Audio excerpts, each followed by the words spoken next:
Arkadaşlar kanalıma hoş geldiniz. Nasılsınız? Umarım iyisinizdir. Beni soracak olursanız da ben de çok iyiyim. Çok teşekkür ediyorum. Biliyorsunuz yaz sezonu açıldı. Bizim de işlerimiz tabii ki açıldı ama arada video çekmeye çalışıyorum sizler için. Şimdi arkadaşlar bugün şapka yapacağız sizle. Küçük şapkalardan yapacağız. Böyle terekli değil. Hani geniş şapkalardan değil. Şimdi arkadaşlar bunun için şöyle ben bir soft rafya seçtim. Böyle renk geçişli hem de tam yaz sonlarında bir renk.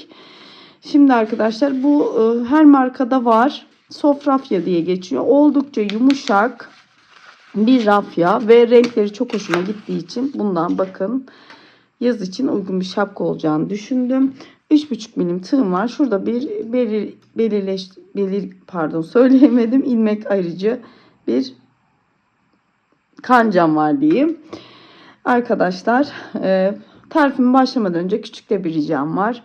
Emeğimin karşılığını almam için, size daha güzel videolar, daha değişik iyi videolar çekebilmem için abone ol butonuna basıp ücretsiz bir şekilde abone olup bir beğeni yaparsanız, bir emoji bırakırsanız ve yorumlar kısmında da arkadaşlar sağ kaydırdığınız orada hype puanı var. Bu neye yarıyor? Bu da ücretsiz. Bu benim videolarımın çok insanlara görmesine sebep oluyor. Yani benim tanımama sebep oluyor.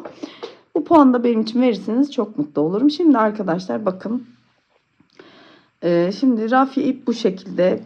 Biliyorsunuz bunlar yıkanabilir de özelliğe sahip ipler. Şimdi arkadaşlar başlayacağız. Bir sihirli halka ile başlayacağız. Şöyle parmağımızın etrafına sihirli halkamızı doluyoruz arkadaşlar. Şimdi arkadaşlar evet şimdi tekrar göstereyim. Şöyle parmağımın etrafımı ipimi şöyle doluyorum. Tığımı buradan geçiriyorum. Bakın. Ve bir tane kilit zincir yapıyoruz. Bunu sık iğneden saymıyoruz. Ve buraya 6 tane sık iğne yapacağız. Şimdi bakın şurada bunları nasıl yapıyoruz? Şu bakın başak gibi görünenler bir tane sayılıyor. Bir ikinciyi yaptık. 3 4 5 örümü oldukça yumuşak ipin 6 bakın 1 2 3 4 5 6. Şimdi arkadaşlar şöyle yavaşça dikkatlice şu ipten doğru çekiyoruz ve bakın arkadaşlar şurada başlangıçtaki sık iğnenin tepesine batıyorum. Buraya bir sık iğne yapıp burayı hemen ilmek belircimi takıyorum. Karıştıranlar için zaten bunu takmak zorundasınız. Çünkü sıra başına geldiğinde zorluk çıkmasın. Şimdi arkadaşlar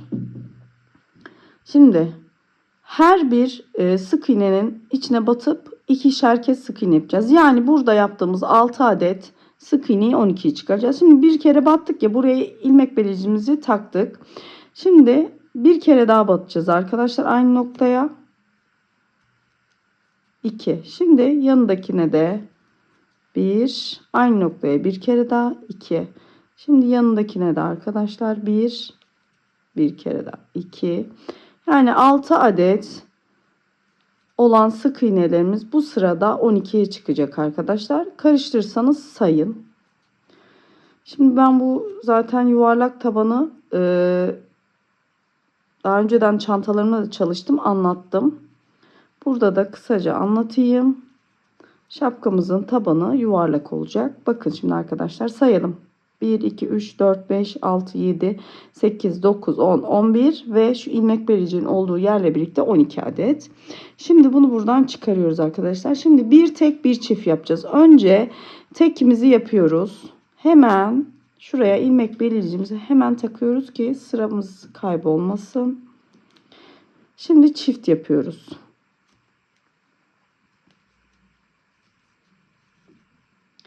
İpin örümü çok rahat, çok yumuşak bir ip. Bir tane tek, bir tane çift. Elinizi çok sıkmamaya çalışın. Ben genelde zaten sıkı ören bir insanım. Şimdi çift yaptık. Bir tane tek, bir tane çift. Bir tane tek, bir tane çift. Bir tane tek, bir tane çift, bir tane tek, bir tane çift. Şimdi tekle başladığımız sıranın sonu her zaman çiftle biter arkadaşlar. Bunu unutmayın.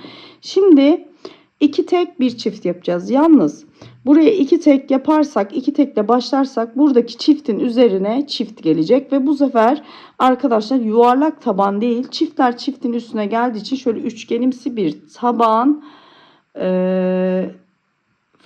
taban oluşur. Bu sefer altıgen bir tabanımız olur. O yüzden çiftlerimi kaydırıyorum. Bunu da nasıl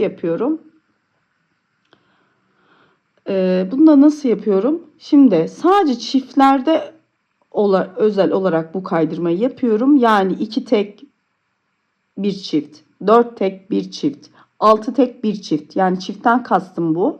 Şimdi o 2 tek bir çift sayı olduğu için şimdi bu 2 teki böleceğiz arkadaşlar. Önce bakın birinci tekini yapıyoruz buraya. Ve hemen ilmek belirleyicimizi bu şekilde buraya takıyoruz. Ve 2 tekin bir tekini yaptık. Şimdi hemen ilk sıraya mahsus olmak üzere buraya çiftimizi yapıyoruz. Şimdi buradan sonra normal düzende yani 2 tek, bakın, hemen yanına bir çift. Sadece bu bölme işlemini başta yapıyoruz. Şimdi 2 tane tek. Hemen bakın yanına bir çift. 2 tane tek. Hemen bir çift. Yani aynı noktaya 2 tane sık iğne. Bir tane bakın tek, bir tane daha tek, yani 2 tek. Hemen bir çift. Aynı noktaya 2 kere sık iğne. 2 tane tek sık iğne yan yana. Bir tane çift. Bakın. Ve burada bir tane tekimiz kalıyor arkadaşlar. Bir tane tek ve ilmek belircinin oraya geldik. Bu da buraya bir tek yapmıştık. Burada da bir tek kalması gerekiyor ki 2 teke tekamül etsin. Yani 2 tekimizi yapmış oluruz. Aslında sadece burada bölüyoruz ki şu yuvarlak görüntüyü elde edelim. Yani çiftler çiftin üstüne gelmesin. Şimdi ilmek belircimizi alıyoruz. 3 tek bir çift. Burada 3 tek sayı olduğu için hiçbir bölme işlemi yok. 3 tekimizin ilk tekini yapıyoruz. Hemen ilmek belirleyicimizi buraya takıyoruz arkadaşlar. Bakın 1 2 3 tane tek, hemen bir çiftimi yapıyorum. Hemen tekrar yanına 1 2 3 tek, hemen bir çiftimi yapıyorum. Tekrar 1 2 3 tek, hemen bir çiftimi yapıyorum. Yani aynı noktaya 2 kez batıyoruz. Tekrar 1 2 3 tek, bir çift. Tekrar 3 tek, 1 2 3. Hemen bir çift daha. Ve hemen 1 2, bakın 3. tekimizi yaptık ve bir çift yapıyoruz. Çiftimizi yapıyoruz. Tekle başladığımız sıranın sonu çiftle biter arkadaşlar. Bunu unutmayın. Evet arkadaşlar bakın burada sonu çiftle bitiyor. Dediğim gibi 3 tekten sonra bir çiftle bitiyor. Tekle başladığımız sıraların sonu hep çiftle biter. Bunu unutmayın. Şimdi arkadaşlar 4 tek bir çift sırasına geçeceğiz. Burada ipimizi sonra dediğim gibi yürütüp saklayacağız. Şimdi 4 tek 4 çift sayı olduğu için burada tekrar bölme işlemi yapacağız ve sadece başta dediğim gibi çift sayılarda bölme işlemi yapıyoruz. Şimdi 4 tekin ikisini yapacağız. İkisi de bu tarafta kalacak. Aynı 2 tek bir çift tek gibi. Şimdi ilk tekini yapıyorum ve hemen buraya ilmek belirleyeceğimi hemen takıyorum arkadaşlar. Yerimiz kaybolmasın. İkincisini de yapıyorum ve çiftimi yapıyorum. 1 2. Şimdi hiç sırada bir değişiklik yok. Şimdi kaldığımız yerden 4 tane tek. Bakın 4 tane tek ve bir çift. Artık sıra sonuna kadar 4 tek, bir çift. 2 3 4. Bakın arkadaşlar. Ve hemen çiftimizi yapalım. Yani aynı noktaya 2 kez sık iğne.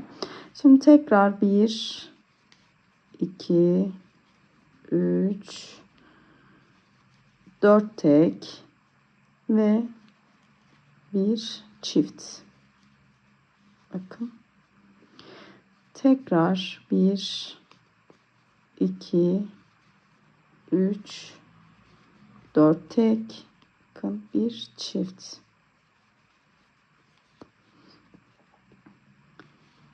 Bir, iki, üç, 4 tane tek ve bir çiftimizi yaptık. Şimdi arkadaşlar bakın burada 2 adet sık iğnemiz kaldı. Çünkü burada 4 teke tamamlıyoruz ya, ikisini burada yaptık. 2 tane de burada kalmış olması lazım. 1 2, bakın 4 teke tamamlamış olduk. 2 tane tek burada, 2 tane tek burada, 4 tek. Bakın yuvarlak tabanımız gayet güzel yuvarlak bir şekilde oluyor. Şimdi arkadaşlar 5 tek bir çift yapacağız. Tekler dediğim gibi hiçbir bölme işlemi yok. Direkt 5 tekin ilk tekini yapıyoruz. Hemen ilmek belirleyicimi takıyorum ve burada 5 tane tek bir çift yapıyoruz. Arkadaşlar sıra sonu zaten çifte bitecek. Burada arkadaşlar şimdi ben yaptığım kağıt tip çanta şapkanın şöyle bakın tabanı. Burada bu benim kafa ölçüme göre yaklaşık 56 santim oluyor. Buradaki ölçüye göre yapacağım ben de bunu. Normal burada 13 sıra arttırım yapmışım arkadaşlar. Şimdi 13 sıra bir arttırım yapacağım. Yani buradan başlayarak dipten başlayarak 13 sıra olacak. Yani arttırım sıranız. Şimdi ben de dediğim gibi 5 tek bir çift sırasını yapacağım. Sonra 6 teke geçeceğim. Orada tekrar bir kez daha size şu çift sayılardaki arttırmayı tekrar göstereceğim. Kafanız karışmasın. Sonra tamamen bitmişine geleceğim ve alt kısma doğru geçeceğiz. Bu aşağı doğru oraya geçeceğiz. Şimdi bu sırayı tamamlayıp geliyorum. Arkadaşlar bakın sıra sonuna geldim. Şimdi 6 tek bir çift yapacağız. Şimdi burada ilmek belirleyicimi çıkarıyorum. Buraya 6 çift sayı olduğu için 3 tane sık iğne yapacağım. Bir çift, 6 tek, bir çift olarak devam edeceğim. Şimdi 3 tanenin ilkini yaptım. 6'yı 2'ye bölüyoruz burada ve bu sadece ilk başta oluyor arkadaşlar. 1 2 bakın ve 3. Şimdi bir çift yapıyorum. Şimdi 6 tekim. 1 2 3 4 5 6. Şimdi çiftimi yapıyorum. 1 2 çiftimi yaptım. Şimdi tekrar 6 tane tek. 1 2 3 4 5 6 7 pardon 6 ve bir çift. Tekrar 1 2 3 4 5 6. Bakın. Şimdi çiftimi yapıyorum. 1 2. Şimdi tekrar 6 tane tek. 1 2 3 4 5 6. Şimdi tekrar çift. 1 2 3 4 5 6 ve çift. Şimdi arkadaşlar burada 3 tane tekim kalması lazım. Bakın 1 2 ve 3. Gördüğünüz gibi 3 o tarafta 3 bu tarafta alt tekim tamamlanmış oldu. Mantığını anladığınızı düşünüyorum artık. Tek sayılarda direkt tekten başlıyorsunuz. 7 tek bir çift. Burada arkadaşlar ben bu şapkamda toplam 12 tek bir çift olana kadar yapmışım. 13 sıra arttırım var. Şimdi burada da aynı şekilde yapacağım arkadaşlar. 12 tek bir çift olana kadar tabanımı büyüteceğim. Şapkamın tabanımı. Size dediğim gibi bitirince alt kısmına doğru geçeceğiz. Şimdi ben bu tabanı büyütüp geleceğim arkadaşlar. Arkadaşlar bakın 12 tek bir çift olana kadar ördüm şapkamın tabanını. Siz kağıt iple de yapabilirsiniz arkadaşlar. Ben buradaki ölçünün birebir aynısını yaptım. Yani burada da 12 tek bir çift olana kadar yaptım.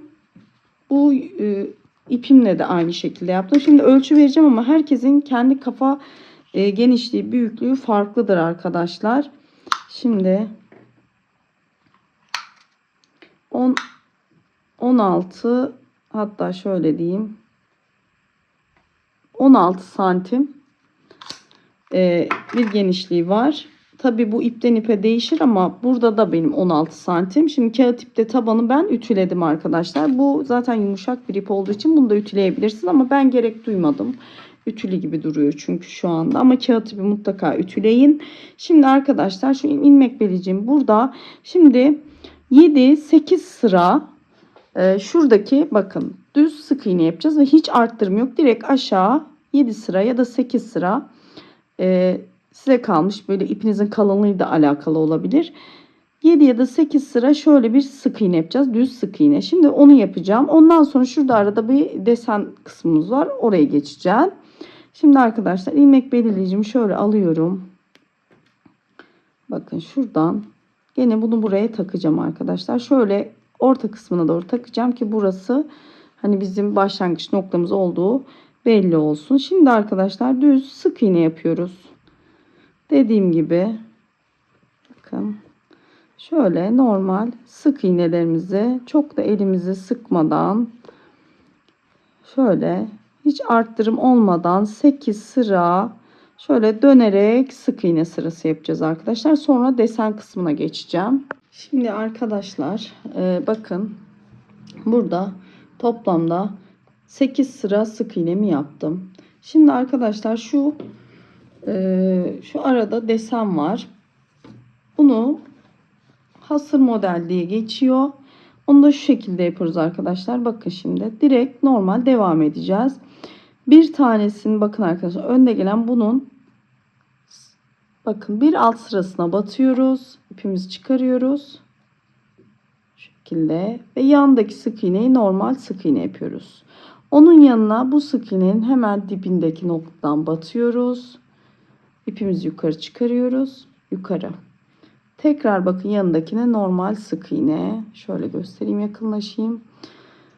Şu öndeki sık iğnenin hemen dibinden batıyoruz. Yanındaki sık iğnenin tepesinden batıp normal sık iğne. Bir tane sık iğnenin dibine batıyoruz. Bir tane bakın yanındakine normal sık iğne. Şöyle. Yanına sık iğne. Dibinden batıyoruz. Ve elimizi sıkmadan yapmaya dikkat edin. Bir tane normal sık iğne, bir tane de sık iğnenin dibinden batıp ilmek, bakın ilmek çekip yukarı çıkarıyoruz. Bu şekilde zaten desenimiz oluşuyor. Şimdi bunu böyle devam edeceğiz arkadaşlar. Burada da siz bunu kulak hizanıza inene kadar yapabilirsiniz. Yani şu kulağınızın uç kısmının bittiği yere kadar. Herkes de farklılık gösterebilir. Şimdi bu işlemi bakın arkadaşlar. Ben 1, 2, 3, 4, 5, 6 sıra yapmışım. 6 sıra bu, pardon şurayı göremediniz. Şimdi buradaki şapkamda bu işlemi 6 sıra yapmışım. Bakın 1, 2, 3, 4, 5, 6 ama dediğim gibi takıp kafanıza takıp bakın.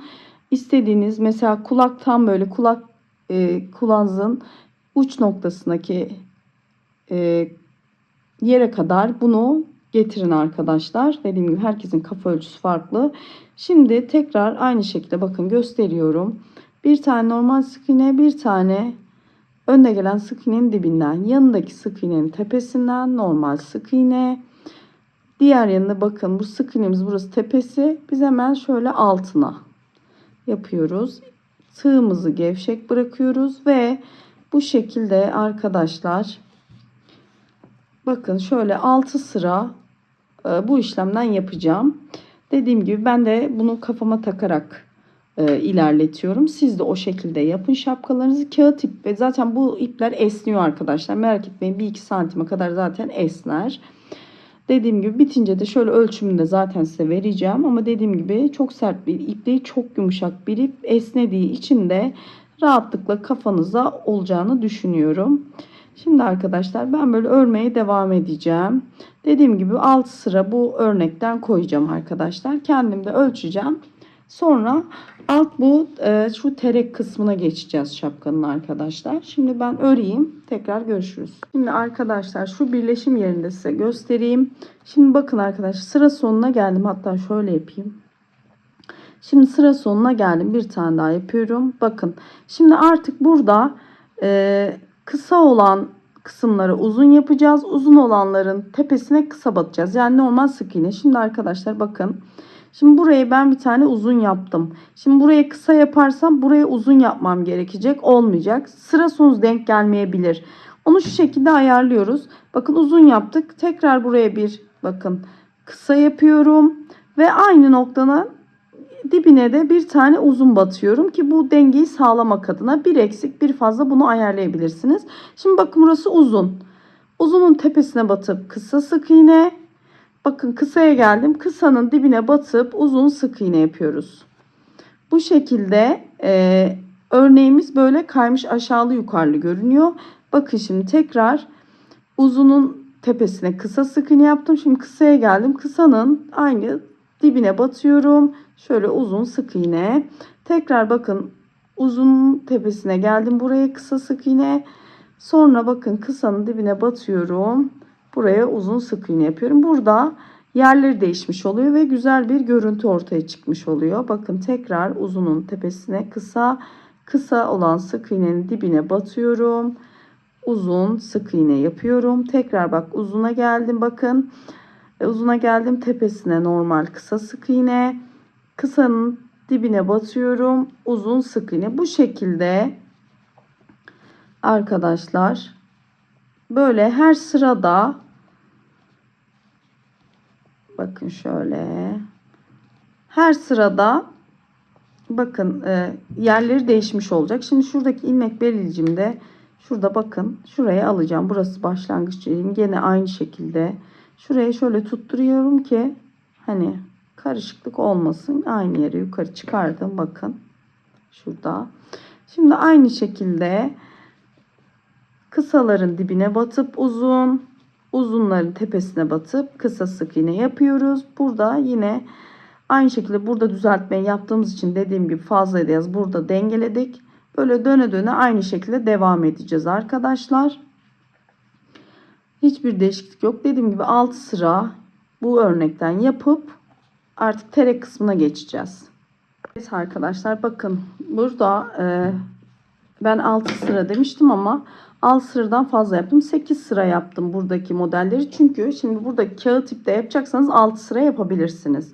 Üst ölçüleri, sık iğne ölçüleri birebir aynı. Yalnız kağıt ip bundan daha kalın ve formlu durduğu için burada 6 sıra yeterli oldu. Ben burada bu iplikte 8 sıra yaptım. Şimdi arkadaşlar bir sıra düz sık iğne yapacağız. Şöyle birleşim yerine geldik. Bakın bir sıra bu bakın her sık iğnenin tepesine bir tane düz sık iğne yapacağız arkadaşlar. Sonra bu sık iğneden sonra bir arttırım sıramız olacak. Terek kısmına geçiyoruz çünkü. Şimdi bir sıra bu şekilde sık iğne ördükten sonra arttırım kısmına geçeceğiz arkadaşlar. Şimdi bu sırayı düz sık iğne geçip geliyorum. Evet arkadaşlar bakın başlangıç noktama geldim. Şimdi burada bir adet arttırma yapıyorum. Yani aynı noktaya iki kez 2 tane bakın bir düz sık iğne yapıyorum arttırmadan. Sonra arttırıyorum. Yani 2 tek bir çift yapıyoruz. 2 tek bir çift bir sıra arttırım yapıyoruz sadece burada. Şimdi 2'de bir çift sıramızı tamamlayalım arkadaşlar. Bütün sayılarımız, sık iğnelerimiz bu şekilde bu sıra ilerleyecek. Yani 2 tane tek, bir tane çift, 2 tane tek, bir tane çift şeklinde. Bakın.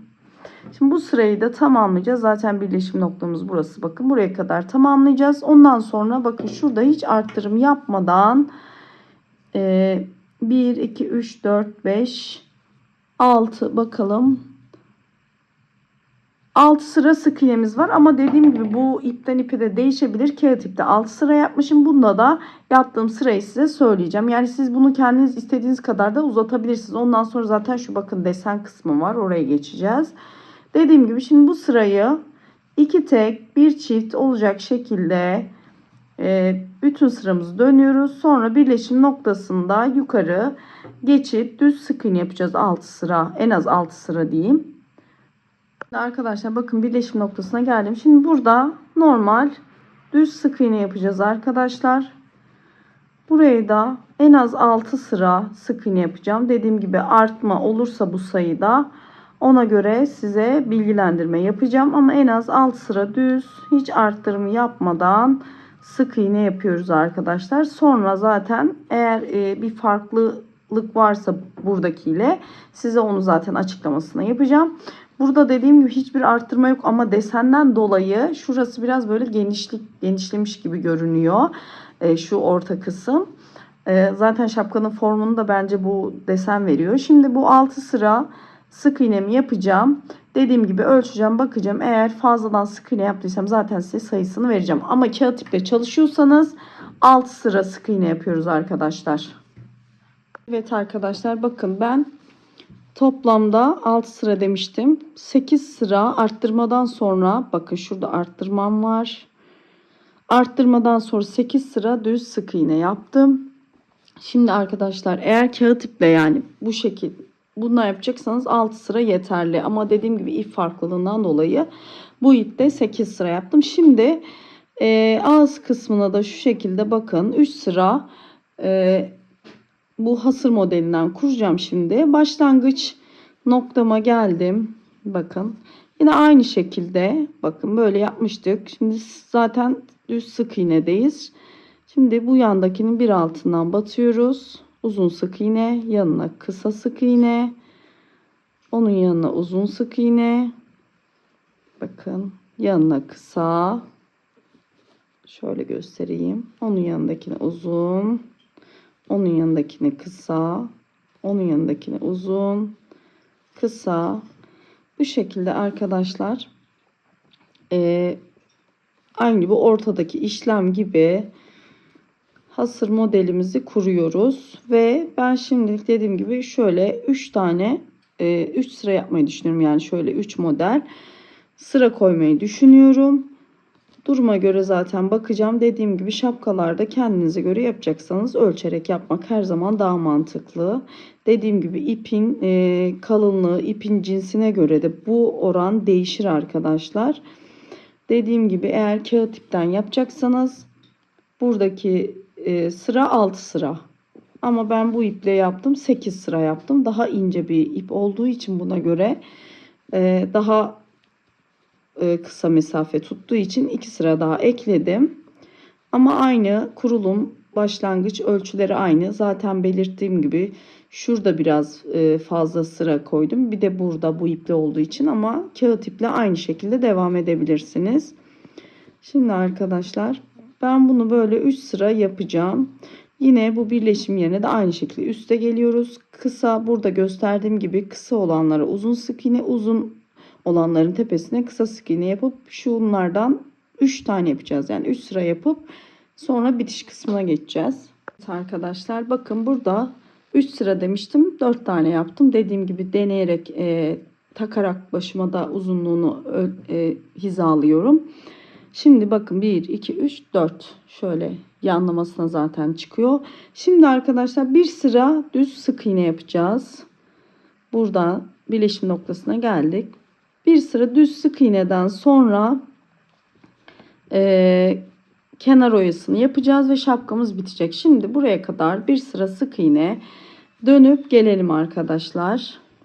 Arkadaşlar şimdi sık iğne sıramı tamamladım. Şimdi burada en son sıramızdayız ve bir sıra ters sık iğne yapacağız. Buradaki püf nokta arkadaşlar, bu ters sık iğneyi yaparken elinizi ipinize sıkmamanız. Çünkü sıkarsanız şapkanızın ağzı toplar içeri doğru. Şimdi son sık iğneden sonra bir yanındakine batıyoruz ve ilmek kaydırma yapıyoruz. Bir tane zincir çekiyoruz. Şimdi normalde bir tane boşluk bırakıp atlayabilirsiniz. Ben kağıt ipte yapıyorum ama bunu da atlamadan yapacağım bu sefer. Şimdi önde gelen, bakın şurada bu tarafa doğru gidiyoruz. Çünkü sık iğnenin içine batıyoruz. Şu şekilde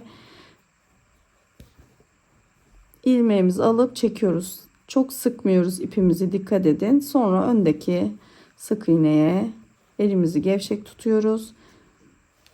Bütün sık iğnelere bakın bu işlemi uyguluyoruz. Ben bunu çanta kenarlarında uyguluyorum. Bu yöntemi oldukça şık duruyor. Şapka kenarlarında da uyguluyorum ama kağıt ipte boşluk vererek de, yani bir tane sık iğne atlayarak da yaptığım oluyor ama bunu da atlamak istemedim. Bu şekilde her bir sık iğnenin üzerine birer tane yaparak daha hoş bir görüntü olacağına karar verdim. Çünkü ben de bu iple ilk kez çantayı çalışıyorum. Tamamen dediğim gibi yaptığım şekilde sizle paylaşıyorum. Böyle her sırada olması bence daha hoş duracaktı bu modelde, bu ipte.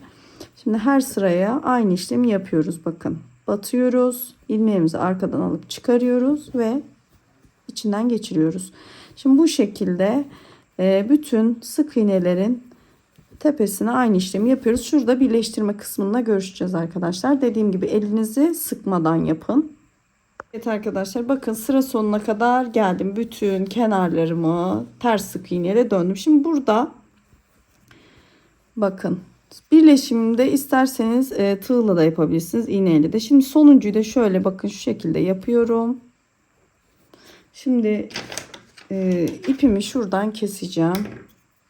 Ve keseceğim. Biraz yürüttükten sonra zaten izleyeceğim. Şöyle ipimi çekiyorum. Bakın arkadaşlar.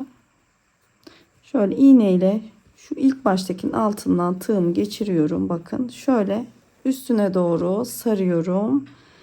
Burayı da böyle kamufle ediyorum. Bakın bir tane daha sarıyorum. Şöyle. Bunu buradan şöyle aşağı doğru çekiyorum. Ve şöyle biraz yürüteceğim tabii bunu. Sonra keseceğim. Mutlaka yürütün ama. Ve bunu yürütürken de bakın örgünüzün yönüne doğru yürütün ki aşağıda sırıtmasın. Yani görünmesin. Yani ters tarafa, çapraz falan değil. Sık iğnelerinizin geliş yönüne doğru yürütün. Bakın. Bunu yürüttükten sonra zaten keseceğiz. Şimdi ben sonra onu yapacağım. Şimdi bakın arkadaşlar. Buralarını ütü yapın. Ben çünkü şöyle kenar kısımlarını şöyle bir ütü vuracağım iç taraftan. Şimdi arkadaşlar şu kısımda bir iplik yürütme işlemi yapacağız. Onu da gösteriyorum size. Bu iplik yürütme işleminde zaten biliyoruz ama ben tekrar göstereyim dedim. Bakın şu tam, bakın arkadaşlar, şuraya, yani arttırım kısmının başladığı yere bu iplik yürütme işlemini yapacağız. Bakın şimdi şöyle buradan tığımı geçiriyorum. Şimdi her bir ilmeğin içinden batırıyoruz. Ya bunu yapmak zorunda değilsiniz ama bence güzel duruyor. Şöyle bakın şöyle ilmek yürütme işlemini yapıyorum arkadaşlar. Alıyorum tığımdan, geçiriyorum, alttan doğru ipimi aldım. Bu ilmek yürütme işlemini ben çok sık kullanırım. Oldukça hoş bir görüntü verir. Çanta ağızlarında da kullanırım. Esnemesini önler, çanta ağızlarınızın uzun ömürlü olmasını sağlar. Tavsiye ederim. Bakın şimdi arkadaşlar. Şöyle tek tek sık iğnelerden böyle geçiriyorum. Burada birleşim noktasına kadar şöyle bu çizgiyi takip ediyoruz. Şuraya gelene kadar aynı işlemi yapıyoruz arkadaşlar. Sonra geliyoruz. Arkadaşlar bakın birleşim yerine geldik. Burada şimdi ipimi şöyle bir kesiyorum. Şimdi ipimi kestikten sonra şöyle ipimi çıkarıyorum. Şimdi burada iç kısmına bakın arkadaşlar. Şuradan ipimi arkadaşlar bakın sonuncusunda yaptım. Burada birleşim yerindeyiz. Şimdi ipimi kestim biraz. Şuradan şöyle çıkartıyorum. Şimdi burada şöyle birleşim noktası belli olmasın diye bakın arkadaşlar şöyle ipimi bakın şurada ilk baştakinin şöyle içinden geçiriyorum. Şöyle altından doğru alıyorum. Bakın şu şekilde tığıma dolayayım. Şöyle altından geçiriyorum bakın. Sonra tekrar ipimi buradan içeri çekeceğim. Tekrar bakın aynı ipin çıktığı sık iğnenin içine tekrar şöyle giriyorum. Bakın ipi tekrar oraya geri çekeceğim ki orada böyle bir bütünlük olsun diye. Şöyle alayım. Şöyle bakın. Şöyle ipi buradan içeri doğru aşağı doğru çekeceğim. Bakın şu şekilde. Ve şimdi şöyle. Şimdi arkada bakın arkadaşlar şu yürüttüğümüz ipleri sonra saklayacağız dediğim gibi. Burada bu ipleri şu şekilde yürüteceğim ben. Ki burada çünkü şapka içine astar dikilmeyeceği için temiz bir görüntüsü olması lazım. İpleri böyle tığ yardımıyla bakın şöyle aşağı yukarı yani ilmeklerin aralarından geçirerek bakın demin gösterdiğim gibi aynı yön olmasına dikkat edin. Yürüteceğiz ve keseceğiz arkadaşlar fazlalığını. Dediğim gibi düzgün bir şekilde ipi yürütmeye dikkat edin. Bakın böyle çok uzun aralıklarla değil hemen bir alttaki sıraya oradan yan sıraya gibi düşünün. Çünkü dediğim gibi astar dikmiyoruz şapkaların içine ve görüntü her zaman güzel olmalı. Temiz olmalı. Şöyle bakın neyse ben bunları şimdi yürüteceğim arkadaşlar. Şapkamın yapımı bitti. Dediğim gibi şurada şu iç kısımlarından şöyle ütü yapabilirsiniz ki kağıt ipte kesinlikle bakın ütü yapın. Kağıt ipe zaten çok önemli. Bu da yumuşak rafya. Bunda da ütü yapabilirsiniz. Şöyle kenarlarını ütüleyin. Daha muntazam olsun. Şapkamızın yapımı böyle bu şekilde arkadaşlar. Umarım yapacak olan arkadaşlara faydalı olmuştur. Şimdi bakın şöyle bir ölçü vereyim size. Bakın şimdi şu alın ölçüsü gibi düşünün. Alından doğru hani ölçümüzü alıyoruz ya. Şöyle yapalım. Şu alın kısmına geliyor. Bu tarafı terek kısmı. Genelde alnımız bu tarafa geliyor. Bakın. Şöyle. 56 santim arkadaşlar. Normal zaten standart ölçüdür bu. Dediğim gibi şapkaları kişilerin isteğine göre, ölçüsüne göre büyütüp genişletmek sizin elinizde. Şimdi arkadaşlar ben bunları yürüteceğim. En son halde size tekrar göstereceğim ve kenarına biraz ütü basacağım. Son haliyle karşınızdayım. Evet arkadaşlar şapkamın yapımı bitti. Bakın şöyle göstereyim. İçini temizledim. İplerimi yürüttüm. Ve kenarına şöyle içten bir ütü yaptım. Şimdi arkadaşlar bakın. Oldukça güzel. Bence renklerinden dolayı da çok güzel oldu. Tam yaz rengi. Şimdi ne kadar ip kullandığını söyleyeyim. Bu 50 gramlık yumaklardan 4 tane kullandım. Yani bu dördüncü. Dördüncüden de çok az kaldı arkadaşlar. Toplam yaklaşık bu 50 gram. 200 grama yakın bu yumuşak rafyalardan kullandım. Arkadaşlar dediğim gibi şu kağıt iple aynı ölçüde başladı. Aynı sayıda başladı. Videoda belirttiğim gibi buradaki sadece sayılarda biraz artış oldu. Onları zaten videoda belirttim. Ama kağıt iple yapacaksanız burada verdiğim sayılara uyarak yapabilirsiniz. Umarım faydalı olmuştur arkadaşlar. Yapacak olan arkadaşlara şimdiden kolay gelsin diyorum. Bir dahaki videoya kadar hoşça kalın diyorum.